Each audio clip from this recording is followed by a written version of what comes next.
คณะกวดกาภาครัฐแขวงพงศาลีได้จัดพิธีโฮมซุมนุมเฉลิมฉลอง วันต้านการส่อราษฎร์บังหลวงสากลครบรอบ22 ปีวันที่ 16 มังกร 2026 คณะกวดกาภาครัฐแขวงพงศาลีได้จัดให้มีพิธีโฮมซุมนุมเฉลิมฉลองวันต้านการส่อราษฎร์บังหลวงสากลครบรอบ22 ปี9ธันวาคม 2003 หาก9ธันวาคม 2025ภายใต้คำขวัญร่วมแรงร่วมใจกับวัยหนุ่มต้านการส่อราษฎร์บังหลวงเพื่อสร้างอนาคตอันสดใสขึ้นที่สโมสรใหญ่แขวงโดยภายใต้การเป็นประธานของพลตรีสมพรมิตรพรเลขาพรรคแขวงพงศาลีเข้าร่วมมีปริญญาเอกวันไซสุขสันต์ประธานคณะกวดกาภาครัฐแขวงมีคณะกรรมการปกครองแขวงหัวหน้าแผนกการองค์การตลอดฮอดพนักงานอ้อมข้างแขวงเข้าร่วม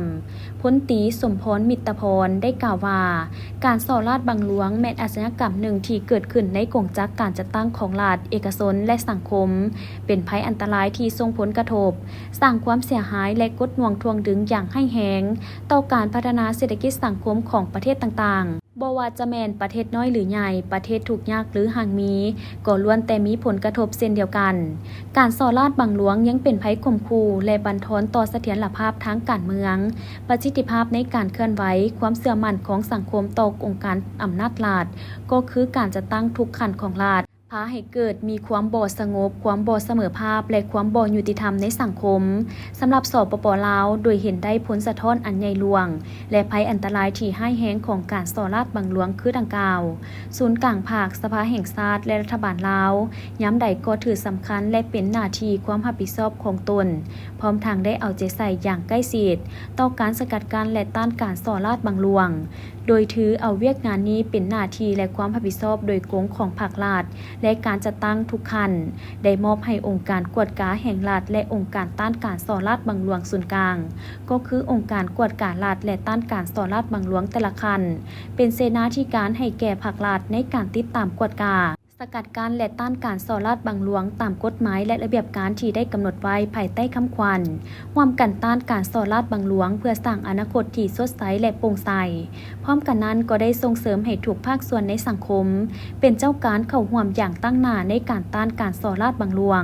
ด้วยการโฆษณาเผยแพร่แนวทางนโยบายมติคำสั่งกฎหมายและผลให้ของการส่อราษฎร์บังหลวงเพื่อปลูกจิตสำนึกให้แก่พนักงานราชการทหารตำรวจนักเรียนรู้ปัญญาชนนักศึกษาให้รับรู้เข้าใจอย่างทั่วถึงในพิธีปริญญาเอกวันไซสุขสันต์ได้ผ่านบทรายงานย่อเกี่ยวกับการจัดตั้งปฏิบัติเวียกงานสกัดกั้นและต้านการส่อราษฎร์บังหลวงในระยะ5 ปีผ่านมาของแขวงพงศาลีซึ่งในระยะ5 ปีผ่านมาได้จัดตั้งการเผยแพร่นิติกรรมเกี่ยวกับการสกัดกั้นและต้านการส่อราษฎร์บังหลวง12 ครั้งทั่วแขวงมีพนักงานแจ้งทรัพย์สิน 2,116 คนดำเนินการสืบสวนสอบสวนคดีที่เกี่ยวข้องกับการส่อราษฎร์บังหลวง2 รายคดีเป้าหมายพัวพัน5 คนพนักงานรัฐ2 คนพนักงานรัฐวิสาหกิจ3 คนศาลตัดสินแล้ว4 คนพบเห็นเสียหาย 4.1 ตื้อกีบเก็บกู้คืนพื้นฐานได้838 ล้านกีบอายัดทรัพย์เป็นที่ดิน3 ตอนจากนั้นผู้เข้าร่วมยังได้รับฟังผลร้ายและความอันตรายของการส่อราษฎร์บังหลวงและความรู้พื้นฐานของการต้านการส่อราษฎร์บังหลวงพร้อมทางมีการถามตอบเกี่ยวกับผลกระทบของการส่อราษฎร์บังหลวงและแลกเปลี่ยนบทเรียนเกี่ยวกับการสกัดกั้นและต้านการส่อราษฎร์บังหลวงตื่มอีก